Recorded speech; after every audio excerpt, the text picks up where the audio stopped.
Chapter 31. Cecilia stood motionless, arms still folded across her chest, flames flickering faintly at her fingertips as she watched Arthur move. Cecilia's eyes never left Arthur's figure. The faint glow from her conjured flames reflected off her irises, lending her gaze a predatory sharpness that belied her otherwise calm demeanor. He wasn't running. He wasn't dodging. He was going straight for the kill. Even now, after everything she had seen, after witnessing each of Arthur's inconceivable leaps in power, this was still reckless beyond reason. The tension in her body was palpable. She could feel every muscle coil, prepared to spring into action if the situation spiraled beyond Arthur's control. She hated acknowledging the instinct to help him. She was not the type to rush to someone's aid, especially someone who insisted on throwing themselves into mortal peril. But the simple truth remained that she might intervene if things went catastrophically wrong. She had done her part, burning away the Trent's roots, clearing a path for him.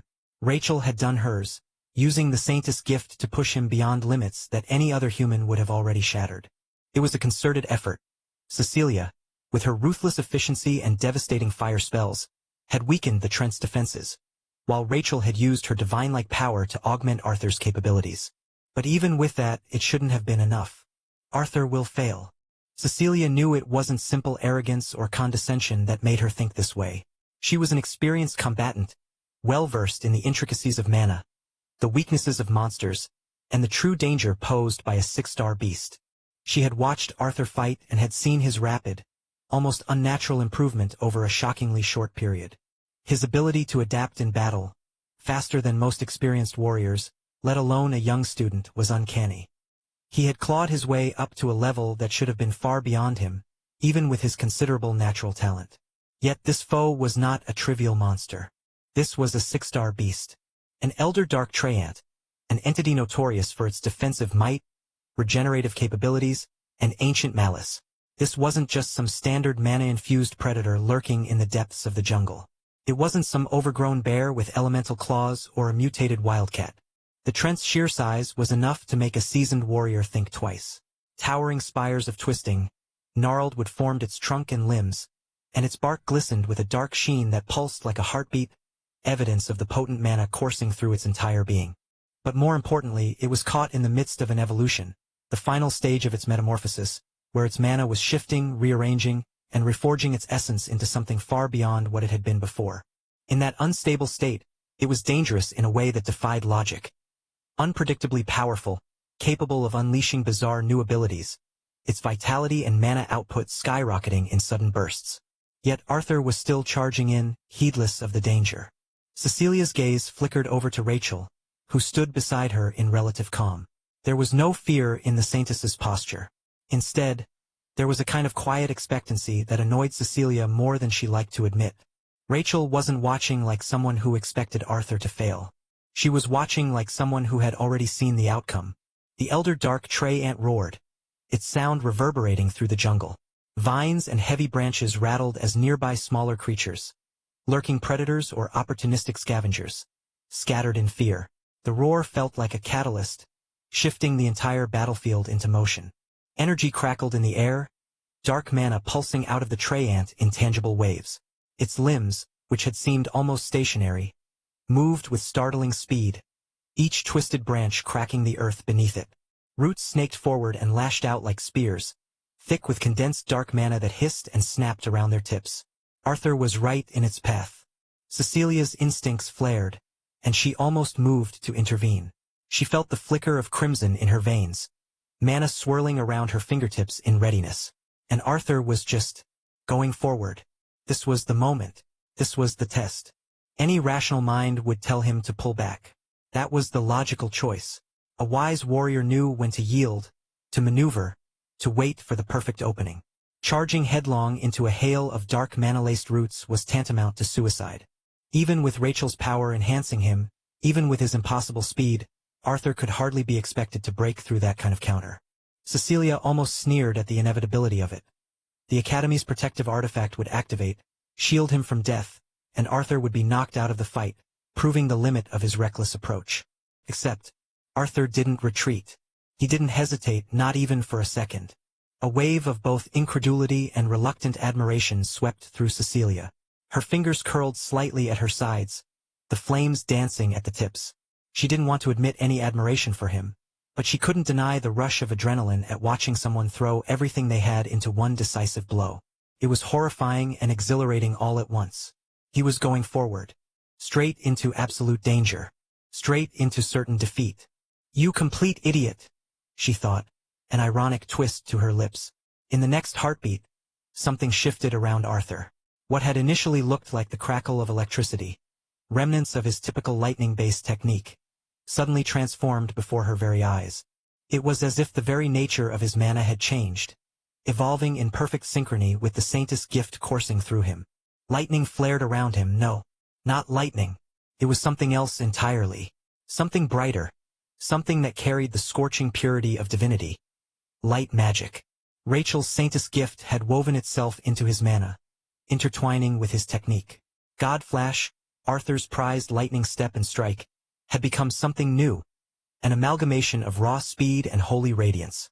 Where once the crackling arcs of electricity looked erratic, now they glowed with a razor-sharp, near-blinding brilliance. Cecilia felt the intensity of it even from her vantage point. It prickled along her skin, a tingling sensation that was at once alien and strangely awe-inspiring. God Flash had changed. It no longer felt like the destructive chaos of storm clouds. Instead, the aura around Arthur was something purer, something sharper. The overwhelming radiance of Rachel's saint's gift, compressed into a single unstoppable strike. That purity clashed in the air with the Trent's dark mana, bright against shadow, holy against corrupted might.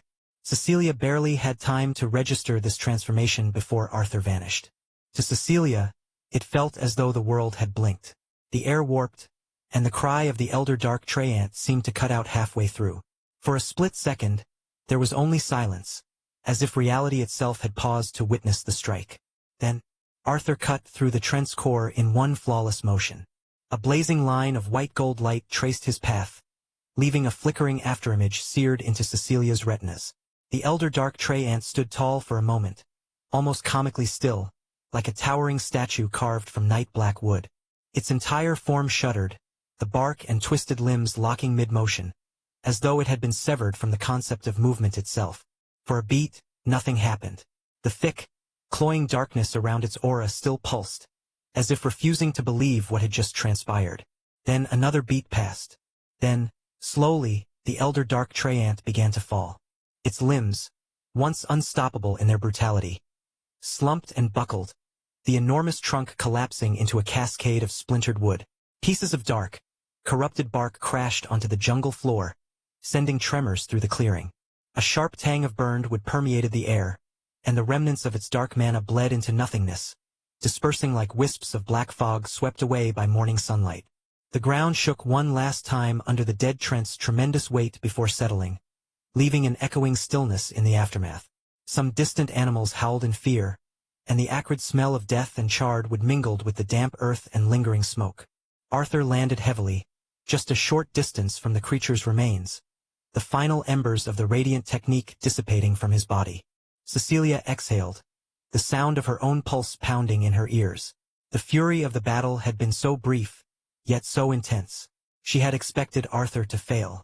Over and over, she had run through the logic in her mind, the insurmountable gap in power, the chaotic nature of the evolving beast, the limitations of a young mage untested against truly apex-level threats.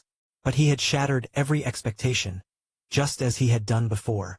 Rachel, standing beside her, let out a soft breath. It was a tiny exhalation, barely audible, but the satisfaction in her expression was clear as she smiled slightly. There was no triumphant cheer or ostentatious celebration from her, just that gentle, knowing smile.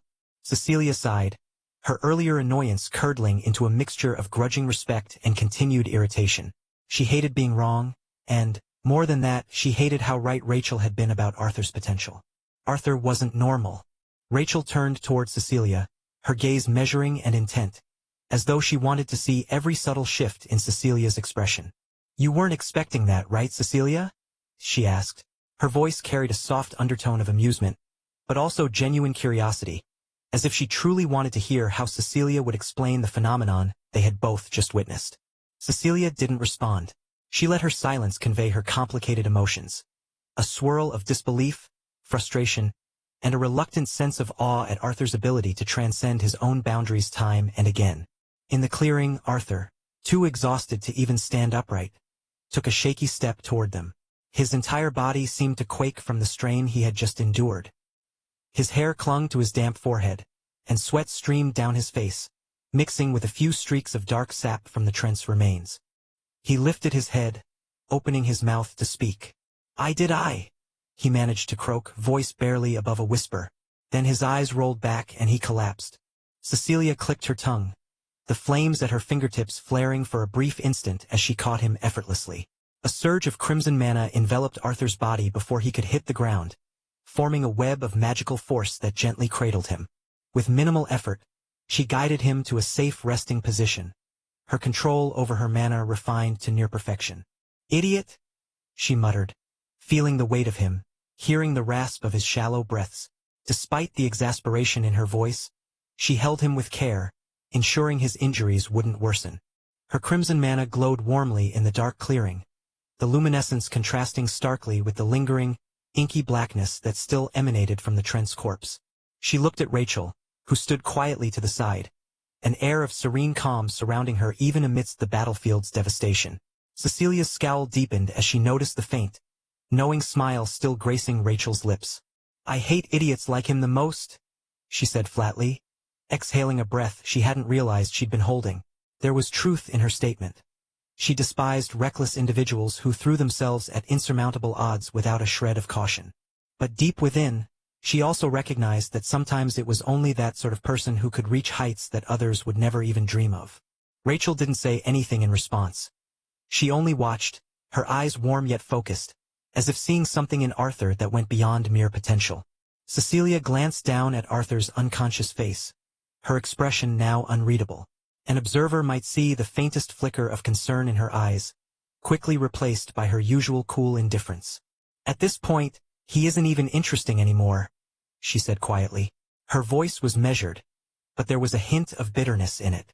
"He's just an idiot who doesn't know his limits, or the absolute limits of his talent." Rachel stayed silent, her soft gaze flicking from Arthur to Cecilia. "He charged all the way up that thing without a care in the world," Cecilia sighed, shifting his weight slightly in her mana's grasp. "He's a complete idiot." Rachel's lips curved into a small smile. There was relief in her posture, though she didn't crow about it or gloat. The Saintess gift might have amplified Arthur's abilities, but it was Arthur himself who chose to stake everything on that final, deadly charge. "Yeah?" Rachel murmured softly, her eyes glowing with an affectionate pride that was impossible to hide. "He is." As she spoke, a faint breeze rustled through the clearing, carrying the scent of scorched earth and damp greenery. The jungle around them began to calm, the wildlife slowly returning to a semblance of normalcy now that the devastating presence of the elder dark tree ant had been subdued. Broken branches littered the ground, and the remains of the tree ant were already starting to crumble in on themselves, the last vestiges of its corrupted power vanishing into the night. And so, the island's survival completed early for the Mythos Academy students. Chapter 32. I woke up in the medical wing of Mythos Academy. Or rather, calling it a medical wing was an understatement. This place was closer to a fully equipped, state-of-the-art hospital, complete with the latest in mana-assisted healing, advanced technology, and, judging by the sterile scent in the air, enough potions to make an alchemist weep. My head felt oddly light, my limbs heavier than usual, but the telltale absence of pain told me that whatever they had done to me had worked. "Oh, you're finally awake!" A cheerful voice rang out, and I turned my head to see a nurse approaching, her uniform perfectly pressed, her smile as bright as if she weren't speaking to someone who had very nearly gotten flattened by a 6-star beast.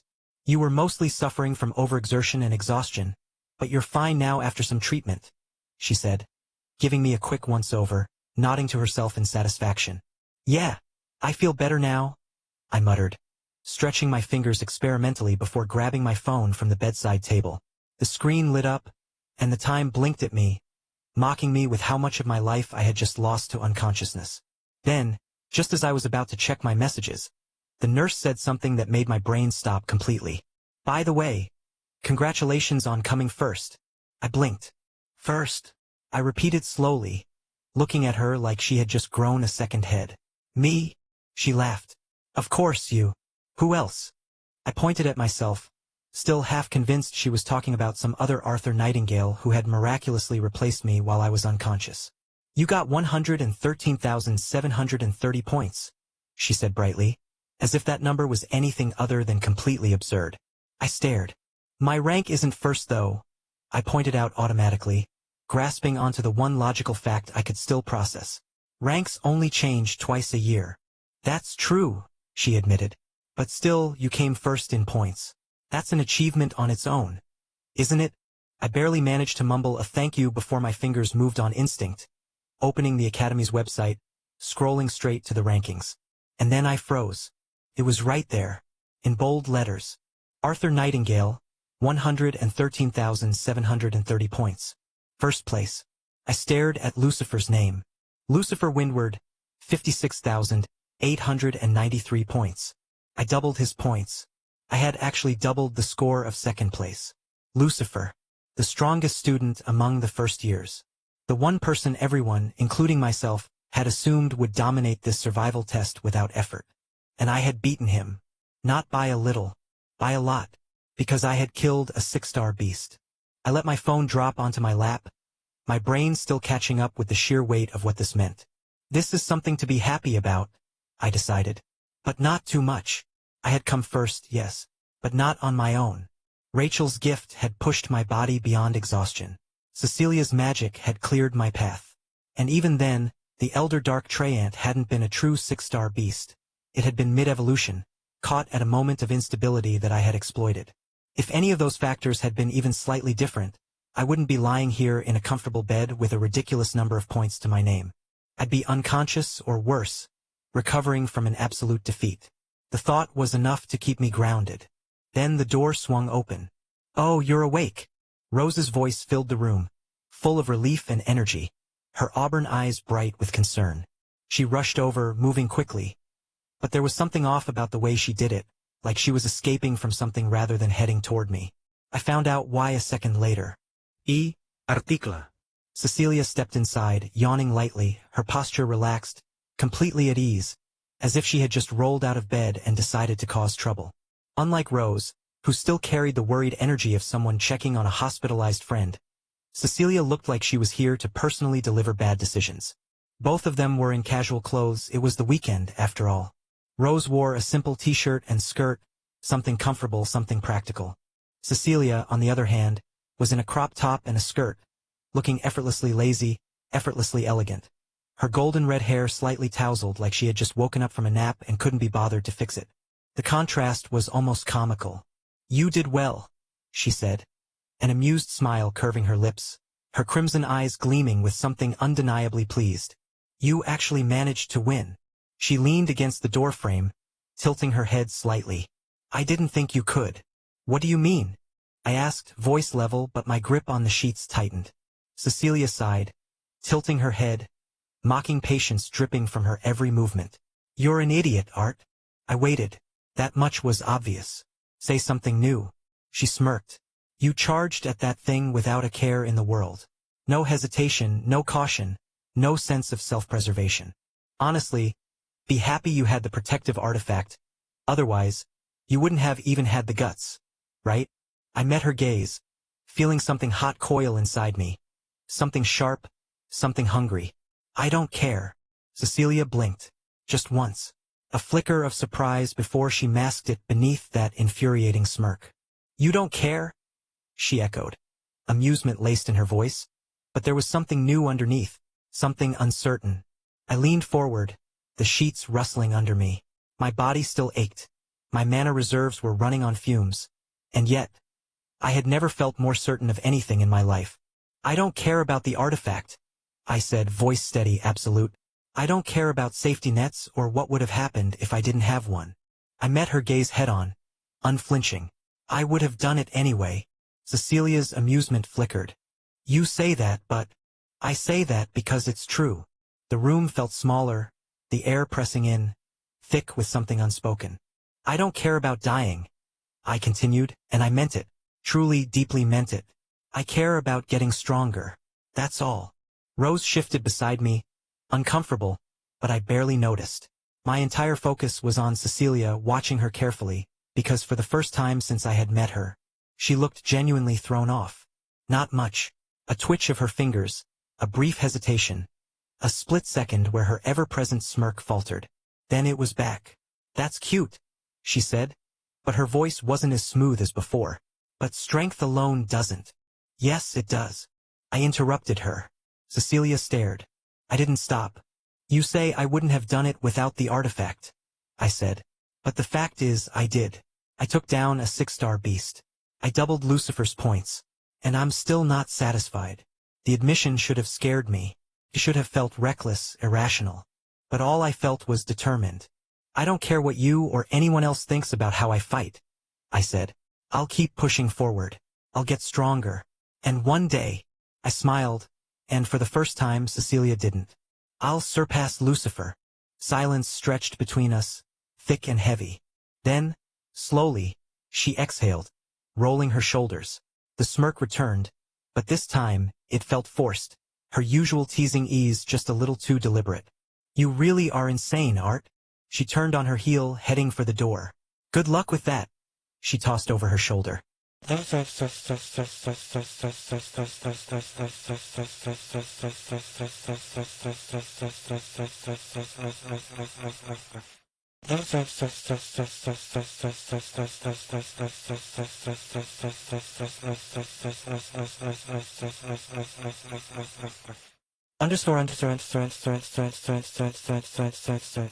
Cecilia walked out of the medical room, her step slow, measured. Arthur's words lingered in her mind, looping back over themselves like an unsolved riddle. She had expected him to deny it.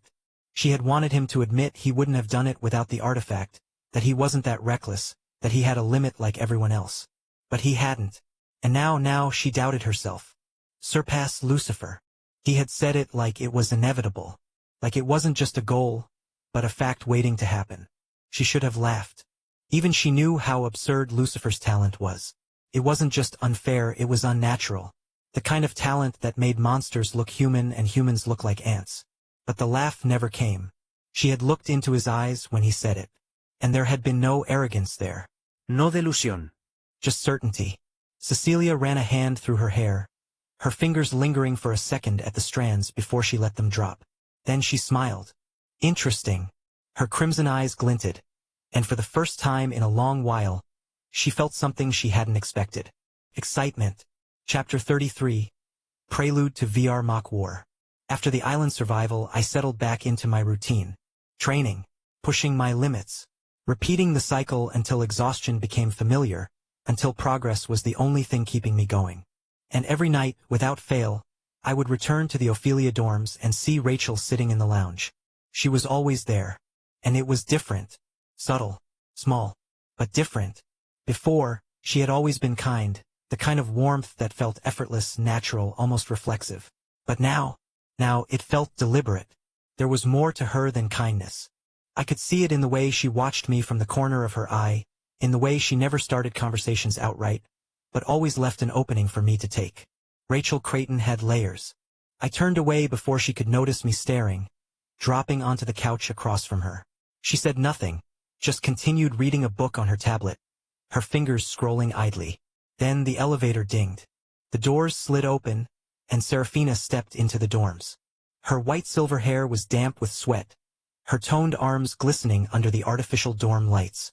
She wore a sports bra and leggings, a towel wrapped loosely around her neck, casually wiping her face as she stepped forward. She didn't say a word. She just looked at us. Rachel glanced up. "You were training too, Serafina?" Serafina nodded once. Then she walked past me, her movements as quiet and composed as ever. Except, for the fraction of a second, just before she disappeared down the hall, her eyes darted toward me, barely noticeable, gone in an instant, and yet I caught it. "Anyway, Arthur," Rachel's voice pulled me back. "Are you going to sleep again?" "Yeah, probably," I said, stretching slightly. "I'm tired, after all." Rachel hummed, still watching me. All right. Good night." "Good night," I echoed, standing up and heading to my room. I showered quickly, steam curling around me as I let the water wash away the aches of another day spent pushing myself further and further. Then, I sat on my bed, towel draped over my shoulders, staring at my reflection in the darkened screen of my phone. The growth I gained on the island, it was incomparable to what I had managed through regular training. Desperation x desire. That was the equation. The sheer, raw desperation to grow stronger. The unrelenting hunger to improve. I had been thrown into real danger, had fought not just to win, but to survive. And because of that, I had forced myself out of my comfort zone over and over again. That had to be the reason. That had to be why my mana rank had risen so fast. When I hit mid-silver rank, the rapid growth slowed. Not just for me, but for Cecilia too. Which meant, was the reason for that the lack of danger? I frowned slightly, tilting my head, trying to follow the thought to its conclusion. It made sense. But at the same time, it didn't. There was something I was missing. Something I couldn't quite grasp. I sighed, running a hand through my damp hair. I didn't have a definite answer. Not yet. But I would figure something out during the fall break. A month from now. 1 week. 7 days. And in that time I was going to get much, much stronger. The next day, we were given an announcement. We are going to be having a mock war between the first years and the second years next week. Nero told us, standing at the front of the lecture hall with his usual calm, unreadable expression. Of course, you Class 1A students are also participating. A ripple of interest went through the room. Ian raised an eyebrow. Against the second years? He leaned back in his chair, arms folded. I mean, we can handle ourselves. But isn't that a bit unbalanced for the other sections? It is, Nero admitted with a brief nod.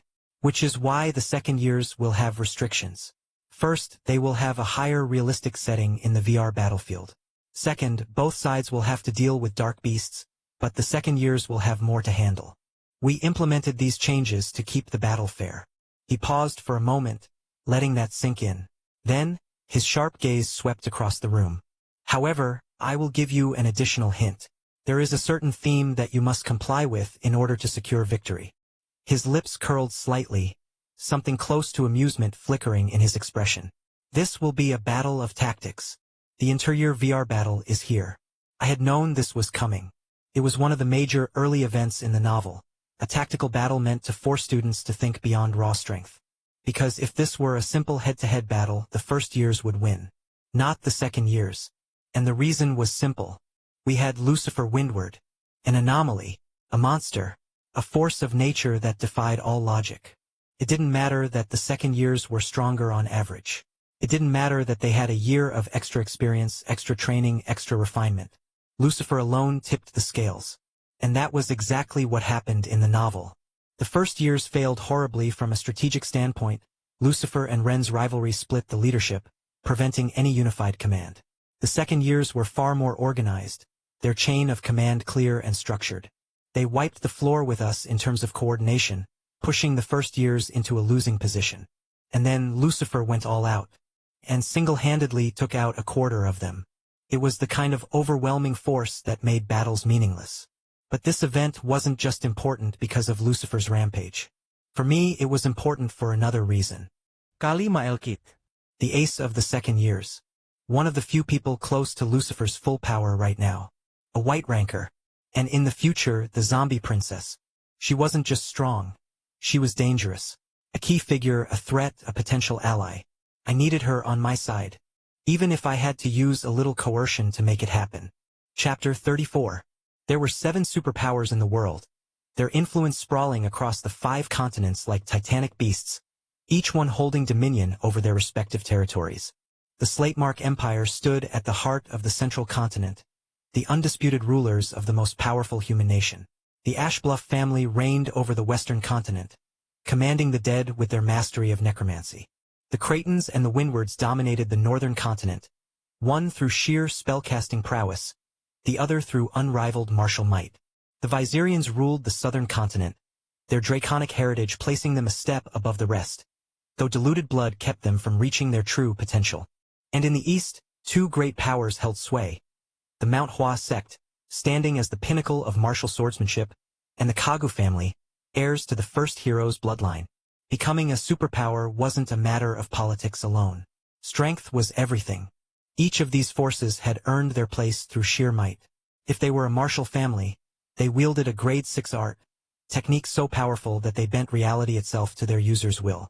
If they were spellcasting dynasties, They possessed unrivaled magical bloodlines, their power woven into their very genetics. The Viserians, in a rare stroke of luck, or perhaps cruel irony, had both. Yet even with their formidable abilities, their diluted draconian blood kept them from rising beyond their station, forever caught between what they were and what they could have been. And then there was Class 1A of Mythos Academy. By some cosmic coincidence, or perhaps a deliberate twist of fate, every one of these superpowers had a representative child in the current first-year class. Not just any children, but monsters in human form, prodigies who eclipsed their predecessors in sheer talent. Each of them carried the potential to reach the realm of demigods, the heights of high radiant rank, where only legends like the first hero, Liam Kagu, had once stood. And then there was Callie Malekith, a product of the Western continent, born into a family that had once stood alongside the Ashbluffs as rulers. Once, centuries ago, the Malekith family had commanded fear and respect, wielding a grade 6 martial art that made them untouchable. Until they lost it. Not just a part of the art. Not just a weakened version. They lost everything. Every master of the technique was wiped out during the Ogre King's invasion. The sacred martial art manual was destroyed, erasing their greatest weapon from existence. And with that, the Malekith family fell. Strength was everything. And without it, they had nothing. That was the piece I was going to use. We should discuss the incoming VR mock war, Lucifer said, his voice calm but absolute. He had gathered all 8 of us, Class 1A, the undisputed monsters of our year, in the lounge of the Ophelia dorm, the only place where we could talk without the weight of other students listening in, whispering, scheming. Discuss, Ren scoffed, leaning back against the armrest of a sofa like he had better things to do. Do we really need to? Yes, Jean said, his voice quiet but firm. That alone made Ren pause. Jean rarely spoke. When he did, people listened. As Professor Nero said, this is a battle of tactics, not just strength, Jean continued, expression unreadable. And that makes a world of difference, Rachel added smoothly, her sapphire eyes flicking between us. We need a leader, a team of advisors and strategists, everything a real battle requires. Rachel's right, Lucifer agreed. His posture was relaxed, but his presence alone dictated the room. He was the kind of person who could say something as a suggestion, and it would become an order by default. I think I should be the commander, he said, as if it were obvious. His gaze swept over the room, gauging reactions, waiting for opposition. Ren's eyes gleamed, his lips curling slightly. There it was. The challenge, the instinct to resist authority, to demand a fight over something as simple as leadership. But then, he didn't protest. Interesting. Should we not talk to the other students too? I asked, glancing at the rest of them. Nah, we don't need to worry. Cecilia waved a hand dismissively, her lazy smile completely unconcerned. With our status, how will they dare defy us? Right. That was also true. The 7 of them together had absolute control over the world to some extent. Their lineages, their power, their future authority, it was uncontested. No student in Mythos Academy would dare cross them. Except me, apparently. Serafina said nothing, simply watching with her usual blank expression, like an outsider studying the group rather than an active participant. Rachel leaned forward slightly, hands clasped together. I think we should turn all other 7 of us into unit leaders, she said. We're substantially stronger than the other first years, so it makes sense for us to each lead a team. Actually, I want to suggest something else, I said before anyone could agree. 7 sets of eyes turned toward me. Even though I'm ahead of the other first years, I'm still far from being on your level. It was the truth. My mana rank was equal to Serafina and Ian's, but both of them would easily crush me if they went all out. I was strong, stronger than almost anyone else here, but I was still not one of them. Then what do you suggest? Lucifer asked, watching me carefully. I met his gaze, my voice steady. Let me take care of the tactics. Tactics? Lucifer murmured, rolling the word over his tongue like he was testing its weight. His gaze flicked toward me, assessing, calculating. Honestly, he admitted, I tend to get narrow-minded in battle, too focused on the immediate fight, and I'll likely have to deal with Callie. The unspoken implication hung in the air. He would be occupied. Rachel tapped a finger against her arm, considering. I think it could work, she said, her tone measured. Arthur's smart, and since he's the weakest out of the 8 of us, he can focus on overseeing the battlefield rather than diving straight into the fight. She glanced at me, a faint smile on her lips. It makes sense, doesn't it? He can direct us while keeping an eye on the other students. And as for getting them to listen, she shrugged. We just order them. Cecilia nodded, resting her chin on her palm, studying me with mild amusement. Honestly, whichever unit Arthur's in would be at a real disadvantage compared to the rest of us. Let's not pretend we're equal here. Her gaze flicked to Lucifer, smirking slightly. Obviously, he's far ahead of us. But his main job is dealing with Callie first, right? Her crimson eyes slid back to me. Arthur's unit will be slower than the rest. Weaker. Even more than Seraphina's or Ian's. Trusting him may just be idiotic, Ren muttered, arms crossed. Do you really think he's learned tactics? He's a commoner. Lucifer's verdant eyes glinted. A warning. But he didn't immediately shut Ren down. For once, Ren had a point. It was a valid question. Could I actually lead a battlefield? Did I know tactics, truly know them? Or was I just a desperate fighter who had scraped through survival by instinct alone? I didn't get a chance to answer. Just shut up and trust him, Ren? Cecilia sighed, as if this entire conversation was a personal inconvenience to her. Ren turned his glare on her, but she didn't even acknowledge it. I vouch for him, she said, flicking her crimson gaze to Lucifer. Is that enough? Lucifer studied her for a moment, then nodded. That was it. Cecilia tilted her head toward me, her expression unreadable for a fraction of a second. A moment where I actually thought she might have been genuinely helping me. Then she smiled. And in the next instant, her voice curled into my ears, her manner carrying it in a whisper that no one else could hear. Now just don't fail. A shiver ran down my spine. Cecilia Slatemark never did anything without a reason. And somehow, that single whispered sentence felt heavier than the entire conversation before it. Chapter 35. So, Cecilia just wants to see if I'll actually succeed or not. I sighed, the realization settling in like an expected but still unwelcome guest. She wasn't helping me. Not really. She was playing with me, setting me up like a chess piece, then stepping back just far enough to watch me fail. She wanted me to crumble as a strategist in the mock war, just so she could smirk and say she was right all along. Of course. Because that was Cecilia Slatemark. A hypocrite wrapped in silk and born into power, the kind of person who despised the idea of talentless people trying to climb higher than their station. It wasn't just arrogance. It was something she believed in down to her bones. She had spent years in the Tower of Magic, the place her father had shoved her into the moment she formed her mana core, despite being a princess. And while she was there, she broke people. Not physically, but by existing, by being so overwhelmingly, undeniably talented that she made young geniuses feel like ants crawling toward a sun they would never reach. Some of them shattered on their own. Some of them she helped along the way, deliberately or just by standing in the same room as them. For Cecilia, a person's only worth was their talent, not their effort, not their perseverance. Just raw, intrinsic ability, the kind you were either born with or not. And she had been born with far too much of it. But that wasn't the worst part. The worst part was that she didn't just believe in this system. She enjoyed it.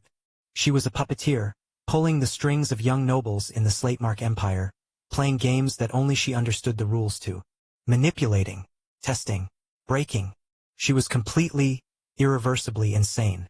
And now she was watching me. Waiting to see if I would prove her right. Waiting to see if I would fail. Fine, I thought, my fingers curling into a fist. If she wanted to watch, then I'd make sure she saw exactly what I was capable of. After I was given the position of head strategist, the meeting disbanded. The countdown to the mock war had begun. Days passed in a blur of training, preparation, and waiting. But without any real information on the battlefield or the second year's tactics, there was only so much we could do. We assigned units. We discussed formations. But the real war would start the moment we entered the simulation. Lucifer, as commander, wouldn't be leading a unit. He didn't need to. He was, for all intents and purposes, a one-man army.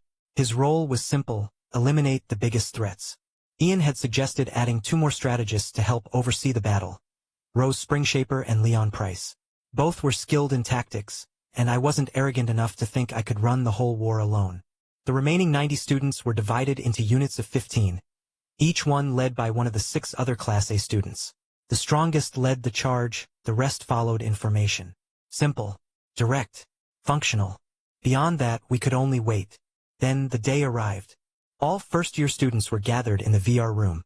A cavernous space lined with gleaming pods and sleek metallic floors. The air buzzed with anticipation. A mixture of excitement, nervous energy, and raw tension. "I think everyone's here," Nero said, his voice cutting through the murmurs. The professors flanking him stood with arms folded, watching us carefully. "Good," Nero continued. "Then let's review the rules. The battle ends when one side is completely defeated. Lucifer Windward is the commander for the first years.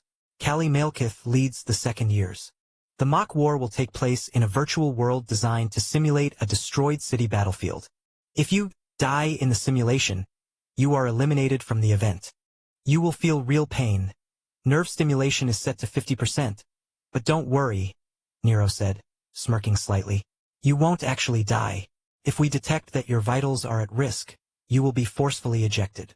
A murmur rippled through the students. 50% pain. Enough to make the fight feel real. Enough to hurt.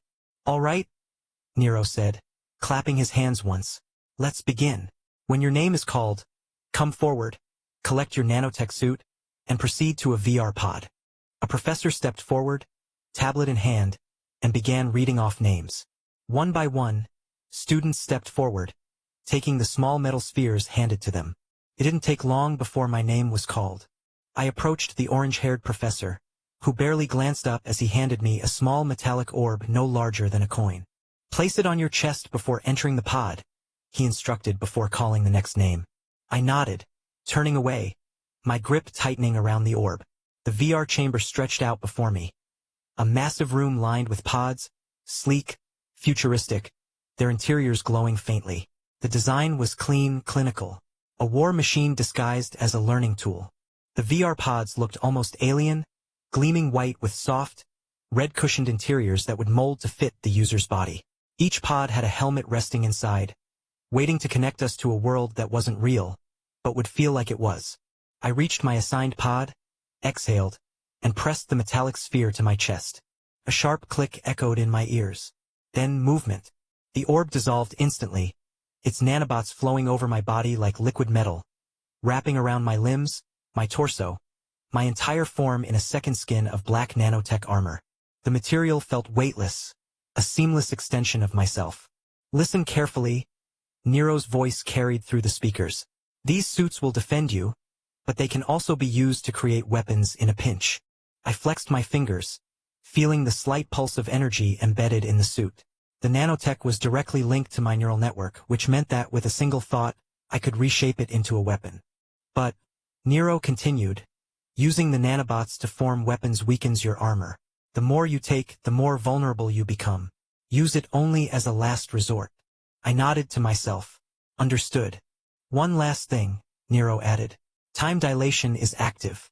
A full day in the virtual world equals 1 hour in real life. Don't lose track of time." He clapped his hands. "All right, step into your pods. Let's begin." I climbed inside, settling into the cushioned interior. The VR helmet was cool against my skin as I pulled it over my head. Then, darkness. A soft mechanical voice echoed in the void. "Fingerprint scan. Completed. Retina scan. Complete. Full body scan. Completed. Full checkup complete. Student ID recognized. Rank 8 first-year student Arthur Nightingale. Do you wish to start link? Speak yes or no." I barely hesitated. Yes. The world exploded into light. A surge of energy rushed through me, my senses stretching, expanding, my body being pulled into something vast, something more than reality. Starting link. The last thing I saw before the real world vanished was a bright, blinding flash. And then I woke up in war. Chapter 36 VR Mokwa. After what felt like an eternity, the blinding light finally faded, and my vision adjusted to the new world around me. I was standing on the terrace of a towering building, the wind whipping past, carrying with it the scent of ash, metal, and something faintly burnt. I took a slow step forward, my boots scraping against cracked concrete, and cast a glance around. My classmates were already gathering, the last few students materializing into the simulation as the countdown to war ticked toward 0. And behind them, a city in ruins. Once, this place had been grand, The kind of metropolis where the streets were probably once lined with polished storefronts, bustling with life, the roads filled with speeding hovercars and glowing street signs. Now it looked like something had ripped through it with the single-minded determination of a calamity. Buildings stood in various states of collapse, skeletal remains of once proud skyscrapers now hollowed out, their steel frames jutting into the sky like broken ribs. Blackened scorch marks covered entire blocks, as if something massive had burned through them indiscriminately. Smoke still curled from the wreckage, drifting lazily in the wind, thick with the scent of charred metal and death. The roads below were a war zone in themselves. Pavement cracked open, great fissures cutting through the asphalt like something had clawed its way up from below. Burned-out vehicles lay overturned, some half-melted, others torn apart as if by monstrous hands. A city once ruled by humans, now ravaged by something much worse. A ruined world, a graveyard of civilization, the perfect setting for this battle. Arthur is here. That makes 100. I barely registered the voice confirming my arrival. My mind was still processing the landscape, my fingers unconsciously running along the hilt of my sword. I knew this battlefield. I knew its secrets. Right? Apocalypse theme. The entire war zone was structured around a broken world. A city left to rot under the devastating rampage of dark beasts. It wasn't just a battlefield, it was a lesson in survival. And I knew something most of the others didn't. A little twist the professors had included. The professors wanted this to be a tactical war, a battle that wasn't just about brute strength but strategy and adaptability. They had even planted a secret hidden within the simulation. A scripted event designed to force students to think beyond raw combat and consider the bigger picture. But that never actually came to fruition. Because in the novel, Lucifer went nuclear before it even activated, wiping out half the second years before anyone could even realize what was happening. I exhaled sharply. Looks like the genre shifted, I muttered under my breath, scanning the ruins below. The others were taking in the scene too, but their reactions varied. Some stood still, assessing the battlefield with tense calculation, while others looked mildly disturbed by the sheer devastation. Then there was Serafina. How nice, she murmured, stretching as she sat down on the edge of the rooftop, swinging her legs over the side like she was sitting on a park bench instead of a half-destroyed skyscraper. Ist daher. Of course, even if she did fall, she'd be perfectly fine. At her level, the worst that could happen was a mildly inconvenient landing. But that wasn't the point.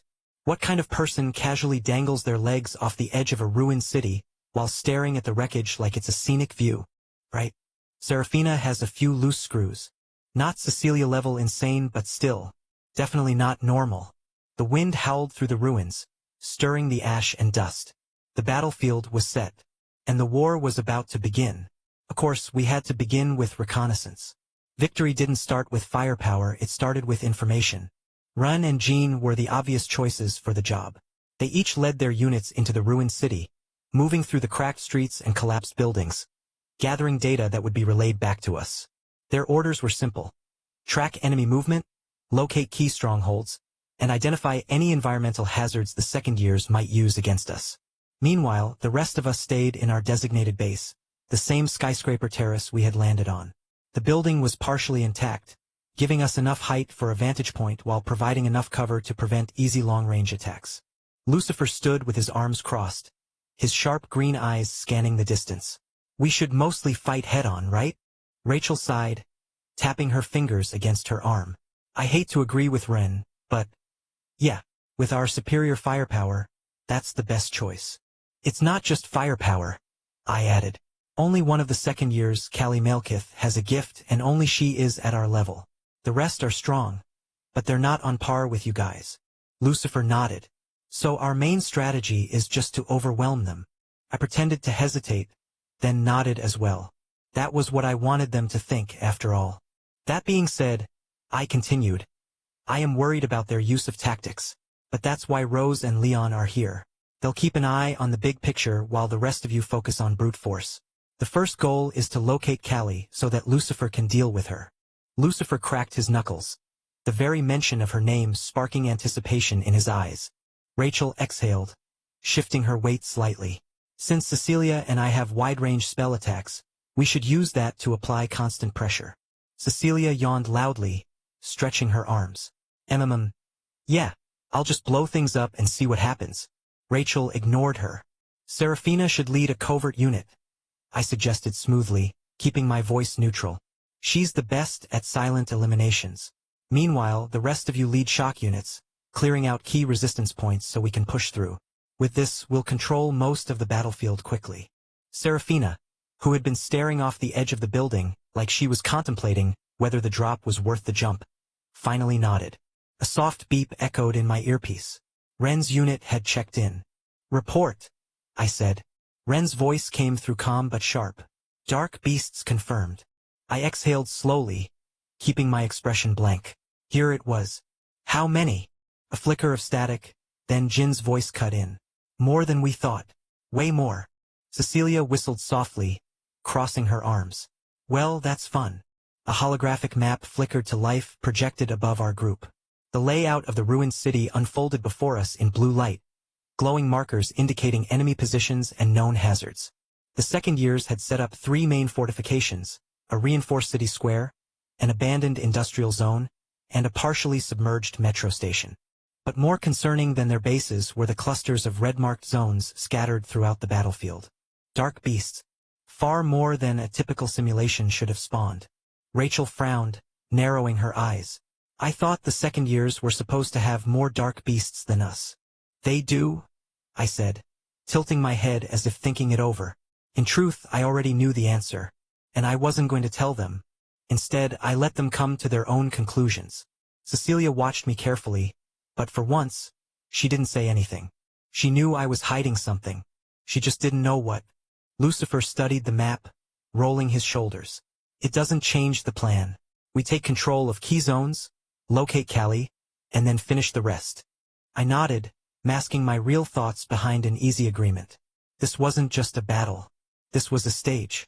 And every person on it, first years, second years, even the dark beasts themselves, they were all just pieces moving exactly where I wanted them. Chapter 37. We organized the squads quickly, the pieces falling into place exactly as I wanted them to. Cecilia led one prong, Ren another, Rachel's archers the third, and Ian the fourth. All of them aggressive, all of them blunt instruments, each unit designed to push forward with sheer force, making it look like we were relying entirely on raw strength. That was exactly what the second years expected. After all, Class 1A had a reputation: loud, forceful, unstoppable. A steamroller of talent and power. Lucifer was waiting for the perfect chance. That had been his idea. Jean and Serafina looked profoundly uninterested as we went through the final instructions. Jean played with his dagger absent-mindedly, sliding it in and out of its sheath, while Serafina sat on a broken chunk of concrete, legs crossed, gaze distant, as if none of this particularly mattered to her. And honestly, she didn't care about the grand plan. She didn't care about strategy, tactics, or positioning. She only cared that she had a squad of assassins at her disposal. Stealthy fighters who would move unseen through the battlefield, striking at the weakest points. I pretended to make a casual suggestion, as if it had just occurred to me. Aim for their strategists, I said, glancing at her briefly. They're bound to have a few second years keeping things organized. Serafina's gaze flicked toward me. She didn't nod, didn't acknowledge it. She just stood, stretched, and walked away, her small unit following in silence. That was the thing about Serafina. She didn't ask why. She didn't second guess. She just did the job. And that made her perfect for what I had in mind. The second years expected us to fight them head-on. So we will. Rose and Leon stayed behind with a handful of support mages, their roles clear. Coordinate, relay, keep the illusion of standard strategy alive. I stood with them at first, partly to maintain the image of a grounded strategist, partly because the slight rise of our base gave me the perfect vantage point. From up here, I could watch it all unfold. 3 prongs of attack, cutting through the ruins toward the city center. Rachel's archers fanned out to the east, slipping between shattered storefronts, keeping their bows trained on the main roads. Run took the southern approach, a crumbling overpass his only obstacle before he could charge straight into the thick of it. Ian's elemental casters marched from the west, moving carefully, their eyes scanning for higher ground. It all looked exactly as expected, a straightforward, brute force assault from the first years. It wasn't. A flicker of mana caught my eye in the distance, a second-year lookout watching us from the rooftops. A moment later, an arrow whistled through the air from Ian's side, cutting straight for the scout. It missed by inches, but the damage was done. A second-year turret activated almost immediately, launching a counterattack. The battle had officially begun. Serafina and her unit slipped away before the chaos escalated, vanishing between half-demolished warehouses and crumbling alleyways. None of the others paid her much attention. Their focus was on the direct confrontation, the spectacle of it. Rose frowned, leaning forward. The second year's defenses are tighter than expected. Leon muttered something under his breath, adjusting his spyglass. They've set up heavy wards on the main roads. If our squads try to break through recklessly, they'll get slaughtered. I nodded, appearing thoughtful. Then, with measured confidence, I reassured them. We'll break through soon enough. That was what they wanted to hear. And just like that, they went back to work, oblivious to the real battle being played beneath the surface. I glanced down at my communicator. Rachel's name flashed on the screen. She was pinned behind a collapsed building, facing unexpectedly heavy fire from the second years. Should I retreat or press forward? She asked, voice tight with frustration. I didn't hesitate. Press forward. Rose gave me a sharp look, as if waiting for a better explanation. We have the advantage in raw power, I said, calm, unwavering. They'll fold under pressure. Just keep them busy. That was the answer Rachel needed. Her voice relaxed, and she confirmed she'd push forward. Leon gave me a questioning look but said nothing. Rose turned away to relay the strategy. No one guessed the real reason I wanted Rachel locked in a drawn-out skirmish. She was exactly where I needed her to be. Ren's battle was unfolding exactly as expected. Through the haze of dust and smoke from spellfire, I could see the blinding flashes of mana lighting up the southern approach. Ren wasn't subtle. He had never been subtle.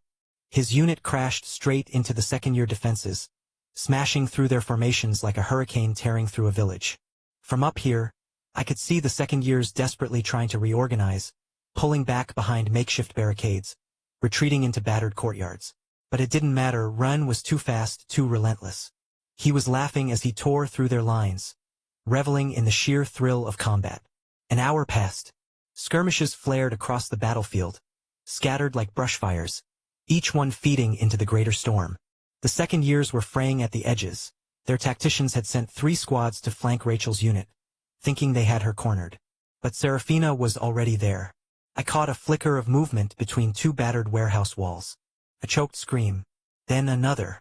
The second year's flanking maneuver collapsed before it even fully took shape. They were losing their chain of command, their structure crumbling before their eyes, and they didn't know why. Lucifer still hadn't moved. He stood near a half-collapsed tower, arms crossed, watching everything unfold with cold amusement. To everyone else, it looked like he was waiting for a worthy challenge. The second years had begun actively avoiding him, refusing to engage until they had no other choice. Lucifer smirked, as if disappointed that no one had dared approach him yet. Another volley of spells exploded across the skyline. Our front lines cheered. They'd broken through the main barricade, forcing the second years deeper into the city. I encouraged them forward with brief, standard commands, all while keeping my real purpose buried beneath polite nods and mild expressions. The second years had no choice but to retreat further. Ren overran the southern approach, Rachel's archers dominated the east, Ian controlled the west. Smoke curled from burning rubble, a city reduced to an ash-streaked battlefield. We advanced steadily, pushing them deeper into the district. Corralling them, herding them, like livestock. Chapter 38. Rachel exhaled, steadying herself as another barrage of spells screamed through the ruined streets, smashing into the storefronts ahead of her. The concussive force rattled her bones, a shockwave of dust and debris blasting outward like an invisible fist. She braced herself against a chunk of collapsed stonework, gritting her teeth as the air filled with the acrid tang of burnt mana. Everything stank of battle, the scent of scorched concrete, the lingering static of discharged spells, the unmistakable iron tang of blood where someone, somewhere, hadn't been quite fast enough to dodge. Behind her, archers huddled low, their hands steady despite the rising tension, arrows nocked and ready, waiting for her next command. The second years had stopped playing games. Their attacks were sharper now, no longer just probing spells or half-hearted defenses. Every strike was coordinated, relentless, efficient. No wasted mana, no pointless skirmishes. They were pushing forward with the kind of methodical brutality that only came from experience. Rachel inhaled deeply, mind whirring with calculations. How long could they hold their position? How many casualties would they take if they pushed forward? Could they reposition without sacrificing too much ground? She had minutes, no seconds, to decide before another wave of destruction rained down. At first, the battle had gone almost too well. Her archers had taken key vantage points early on, their arrows picking off second-year scouts who strayed too close. Ian's elemental casters had held the center, their fire and ice barrages funneling the enemy into predictable, controllable routes. And then, of course, there was Ren. Ren, who was treating the battlefield like his personal playground, plowing through enemy lines with reckless enthusiasm. The reports were all the same. He was laughing as he fought, smashing straight through defensive formations, leaving scattered, shell-shocked opponents in his wake. For a moment, it had seemed like the second years were crumbling. But Rachel had been on too many battlefields to believe in easy victories. It had been too smooth, and she had been waiting for the catch. The first sign came as a whisper through the air, a pulse of mana too strong to ignore, a storm brewing just beyond her sight line. Then the pressure shifted. Rachel turned her head sharply, scanning the abandoned intersections and half-toppled buildings beyond their line. Something was coming. She could feel it. And then, just like clockwork, the real threats arrived. A burst of compressed air shattered a chunk of the wall near her, obliterating stone and mortar in an instant. Archers scrambled backward, some barely dodging the impact zone as debris rained down like shrapnel. The concussive force left a ringing in her ears, a temporary white noise that almost drowned out the sound of approaching footsteps. Rachel didn't need to see them to know who had arrived. Tanya Vali. A silhouette emerged from the swirling dust, wreathed in crackling violet mana, her presence commanding the battlefield before she even cast another spell. Rachel barely had time to process Tanya's arrival before a second figure loomed behind her, taller, broader, carrying a massive glaive that gleamed under the dim battlefield light. Orson Lyrian. Rachel clicked her tongue. They had been waiting, letting their lesser forces handle the initial fight, letting them absorb damage, letting them observe the first year's tactics. And now the real fight was starting. Tanya Vale, Orson Lyrian, second-year elites incoming, East Sector. She barked into her communicator, already moving to cover as another spell screamed toward her position. The earpiece crackled. Then, Arthur's voice. Steady, unbothered, completely unsurprised. What's their formation? Rachel gritted her teeth, rolling behind a half-collapsed column just as another gust of ferocious wind magic carved a deep scar into the ground where she had been standing. Dust billowed, stinging her eyes. Tanya est focusing en terrain destruction. They're trying to force us to reposition. Melee units are closing in. If they break our line, they'll carve straight through us. Arthur's response was immediate. Anchor your formation. Do not retreat. If they're forcing a push, give them space but control how much. Make them think they're winning ground. Rachel inhaled sharply. It wasn't just the orders, it was how fast he had given them. Like he had already anticipated this exact scenario. She didn't have time to question it. Got it. She turned to her unit, voice clear and unwavering. Hold your positions. Let them think they're driving us back. The archers hesitated for only a second. Then they obeyed. They moved not back but sideways, adjusting their positions with a level of discipline that would sell the illusion of retreat. They weren't running. They were baiting. And Tanya took the bait. She and Orson pushed forward, thinking they had successfully forced a retreat. Rachel activated her gift. A golden halo of light flared behind her, translucent wings stretching outward, mana humming through her veins. The battlefield shifted. Everything slowed. Rachel saw Tanya's next spell before she even cast it, saw the tension in Orson's grip before he moved, saw the second years behind them stepping forward, eager to press their advantage. Rachel moved first. Fire! The archers loosed their arrows, each one aimed at the exact points she had seen opening up seconds before they even existed. Tanya flinched, barely managing to deflect one shot, but not all of them. An arrow grazed her shoulder, forcing her spell off course. Orson swung his glaive, knocking aside 2 arrows, but he had lost momentum. Rachel's caster struck next, launching perfectly timed counterspells that tore into the exposed gaps in Tanya's defenses. The second year's advance collapsed. Rachel exhaled, letting the golden glow dim slightly. Then, the air shifted again. But this time it wasn't from magic. The ground trembled. A low, guttural sound rippled through the battlefield like a living earthquake. Rachel's stomach twisted. Every head snapped toward the western sector. The battlefield froze. A column of dust and rubble shot into the sky, the impact so strong that the shockwave reached even her position. And then, from the ruins, a monster emerged.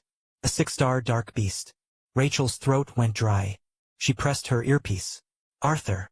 A pause. Then his voice, smooth, steady. "Yes, I see it."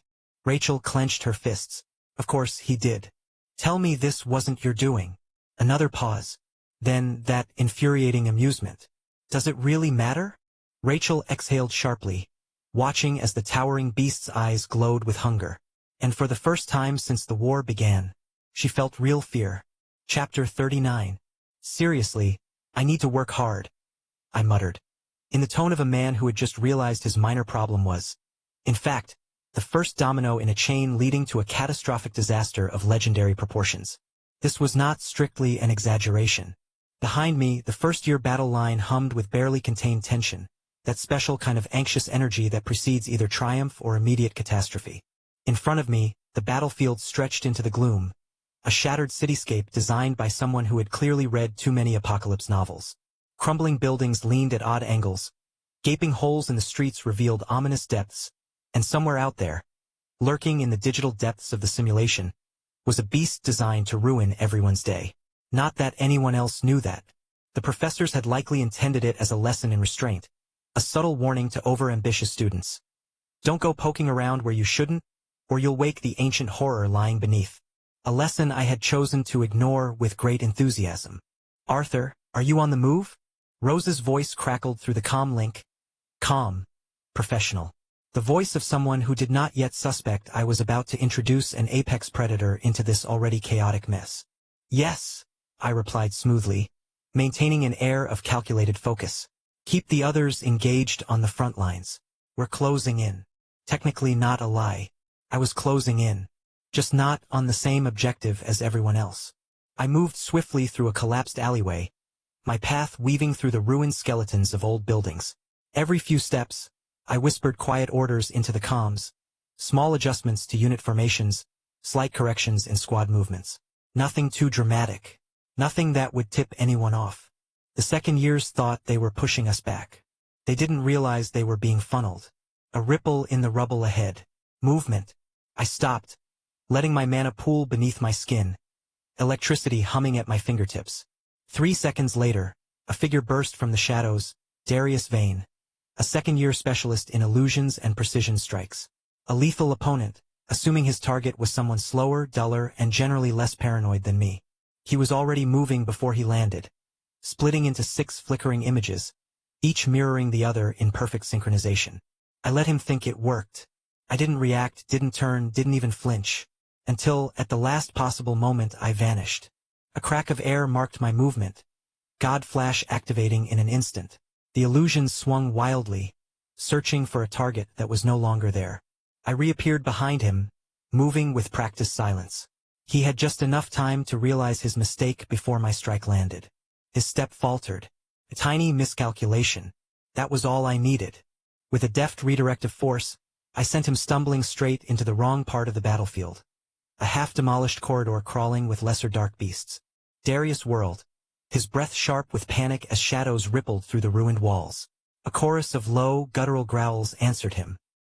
He had just enough time to curse loudly before the first pair of glowing eyes emerged from the gloom. I was already gone.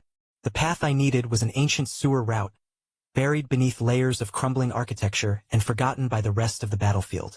The professors had hidden the simulation's biggest threat deep underground, ensuring it could only be awakened under specific conditions. I had, of course, made sure those conditions were met. No one noticed the carefully triggered mana surges, the small fractures in the map's containment fields, the deliberate overload of pressure points in key areas. No one realized the real battle had already begun. At last I reached the chamber. A vast, metallic vault lay before me, its doors humming with energy, the final failsafe of the simulation. The containment field shimmered faintly, a last-ditch warning for anyone sensible enough to walk away. Unfortunately for everyone involved, I was feeling particularly unsensible today. Beyond that door was Tenebrous Rex, the nightmare of the battlefield. A 6-star dark beast modeled after a creature that had supposedly wiped out entire armies in the past. a simulation-generated apex predator, crafted specifically to teach students the dangers of awakening things best left undisturbed. I took precisely 5 seconds to reconsider my life choices. Then, I overrode the containment protocols with a precise burst of mana. The field flickered, the vault rumbled, then silence. For one long moment, nothing happened. Then the doors exploded outward, the force rattling the ruins above, sending shockwaves through the entire battlefield. A column of thick, black smoke poured into the air. Something stirred in the darkness.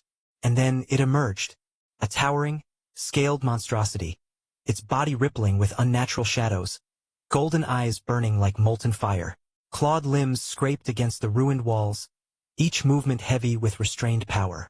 Tenebrous Rex lifted its massive head, nostrils flaring, and let out a deep, guttural growl. It knew there was prey nearby. It knew the hunt was on. Above, the battlefield paused. For the first time since the war began, both first and second years stopped fighting. Because when the ground shakes like that, when an ancient roar rolls through the ruins like a funeral bell, even the most battle-hardened idiot knows to stop swinging for a second and pay attention. My earpiece crackled with static. Then Rose's voice, sharp, urgent. "Arthur, tell me that wasn't you." I adjusted my gloves, watching as Tenebrous Rex stretched its limbs, testing its newfound freedom. I smiled. "Does it matter?" A long silence. Then Rose exhaled through the mic. "It does when you're about to get half the class killed." I tilted my head slightly, observing how the beast's attention shifted toward the largest concentration of mana signatures, which, coincidentally, was exactly where the second years had been attempting to regroup. The simulation systems had built this creature for war, had given it parameters for threat assessment, had designed it to target the most dangerous enemies first. And right now, the second years outnumbered us, which meant, to Tenebrous Rex, they were the biggest problem in the room. I tapped my earpiece. "Rose, redirect squads 4 and 5 toward the plaza. Push all enemy formations into the beast's range." A pause. Then, begrudgingly, "Understood." I stepped back into the shadows, the sound of chaos unfolding above me. Tenebrous Rex roared, a sound that rippled through the city like a living earthquake. Screams followed immediately, second years scattering, first years pressing forward. The war was ending, just not in the way anyone expected. Chapter 40. The battlefield was chaos, a cacophony of magic, steel, and sheer desperation. Tenebrous Rex roared, its colossal form blotting out the skyline, moving with terrifying speed for something so massive. Each stomp sent shockwaves through the ruined city, displacing rubble, toppling weakened buildings, and turning entire battle formations into uncoordinated messes. The second years were in full retreat, their once organized squads scattering like panicked prey. Even their strongest elites were being forced back, barely managing to hold their lines as the beast cut through them with the inevitability of a natural disaster. And amidst all this carnage, Lucifer Windward stepped forward. His eyes, verdant green like shattered emeralds, glowed with unrestrained mana. He had waited long enough. He had watched long enough. Now it was time. As he exhaled, the temperature around him plummeted and rose at once. A sudden, unnatural shift that sent shivers down the spines of those nearby.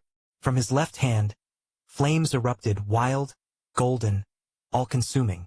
The air wavered from the heat, flickers of blue appearing within the blaze as the sheer intensity threatened to melt the stone beneath him. From his right hand, frost took shape, razor-sharp, ethereal blue ice, spreading outward like crystalline veins creeping toward the earth. Fire and ice, the ultimate contradiction. And yet, in his hands, they did not clash. They danced. Lucifer's yin-yang body, the most broken of gifts, was finally unleashed. His enemies had no hope of escaping him now. A second-year warrior charged, wielding an enormous claymore reinforced with aura. He lunged, his entire body coated in mana reinforcement. A blow meant to cleave through stone, flesh, and anything in its path. Lucifer didn't move. The moment the blade entered his radius, the temperature split. Half of the metal flash melted into liquid slag, while the other half shattered into brittle, frozen shards. The warrior had just enough time to register his mistake before Lucifer flicked his wrist. A wave of fire and ice erupted outward, engulfing the second-year squads nearest to him. The flames swallowed them from the left, the ice impaled them from the right. A perfectly mirrored annihilation. Lucifer moved through the battlefield like a storm given form. 1 second, He was a blur of fire, setting entire streets ablaze, sending searing torrents toward enemy casters who barely managed to throw up barriers in time. The next, he was a wraith of frost, freezing solid the legs of second-year swordsmen, turning their movements into desperate, clumsy flails before shattering them with the flick of a wrist. Even Tenebrous Rex took notice. The six-star beast, amidst its carnage, finally turned its monstrous golden eyes toward Lucifer. A test. A challenge. Lucifer grinned. The monster struck first, a massive claw coated in pure darkness, its weight enough to level an entire city block. Lucifer met it head-on. His left hand blazed as he caught the strike, fire surging outward, melting through the beast's reinforced talons. Then, in a single motion, Lucifer swung his sword and hurled the monster backward, sending Tenebrous Rex crashing into a collapsing tower. The beast roared. Lucifer grinned wider, because now he was having fun.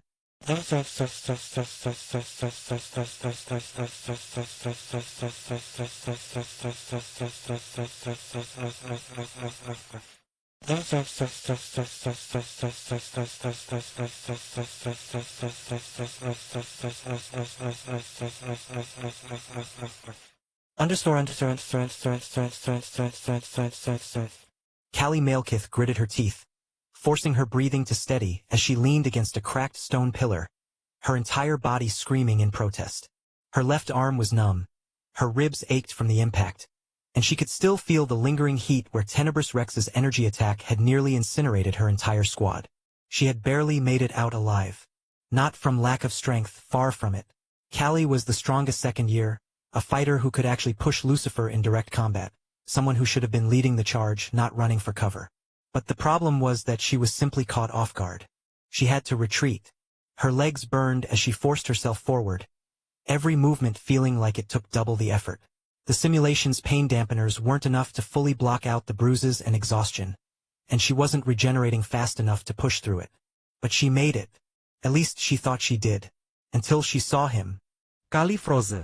Arthur Nightingale sat on a broken column, arms folded, watching her with an expression that made her stomach twist. Not smug, not gloating, but expectant, like he had